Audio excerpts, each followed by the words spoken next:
Inflation's certainly surging pretty much everywhere. So the US had CPI go up 9.1% recently, but we're also seeing similar figures in Europe. So in some European countries, inflation seems to be nudging 10%, or at least between 7 and 10%, depending on exactly where you are looking. So absolutely, inflation has been super high across most of the world. Now, there are a few reasons for it, of course. You've got the whole supply chain issue that has been disrupted with the rolling lockdowns in China. Then you have the issue of what's going on with energy. And then you have broader issues to do with perhaps some demand-driven inflation, particularly in the US, where there's been some fiscal stimulus going into the economy. So if we're looking at interest rates, the US, particularly given that very, very high CPI inflation figure we had recently, seems likely to increase rates by at least 75 basis points, maybe even a full percentage point at their next meeting. And Europe, of course, is going to need to move as well, with their first move for many, many years likely to occur in July of around 25 basis points. And we're seeing this across other countries as well. Australia, for example, increased by 50 basis points recently. So absolutely, the central banks are needing to tackle this. And it doesn't seem to be an easy resolution.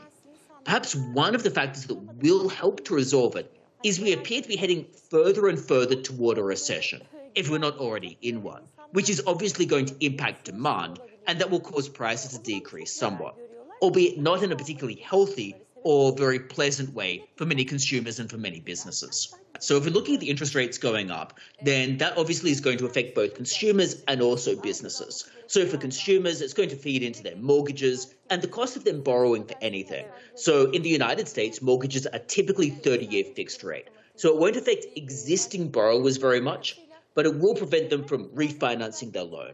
Furthermore, it will tamp down on future purchases of houses, which will feed into construction. So it will feed into other companies as a result of what consumers are doing.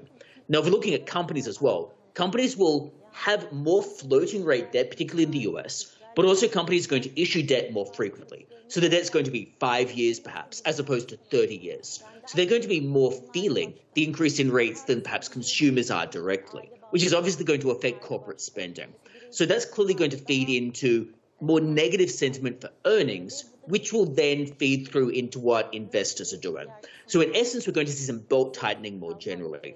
We're also going to see this feed into what consumers can even afford to spend.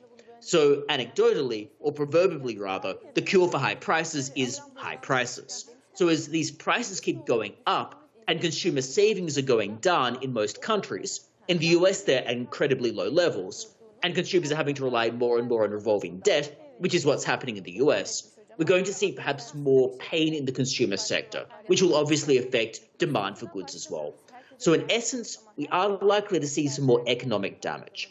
Now, this is manifesting in some of the GDP forecasts. So if we look at the Atlanta Fed, they produce a GDP forecast called GDP Now, the Atlanta Fed being one of the member components of the Federal Reserve System in the US. They're forecasting that the GDP reading for the second quarter will come in at negative 1.5%. In the first quarter, it was negative 1.6%. So 2 consecutive quarters of negative GDP growth would suggest we are heading toward a recession. So certainly we're seeing some more negative news come out at the moment.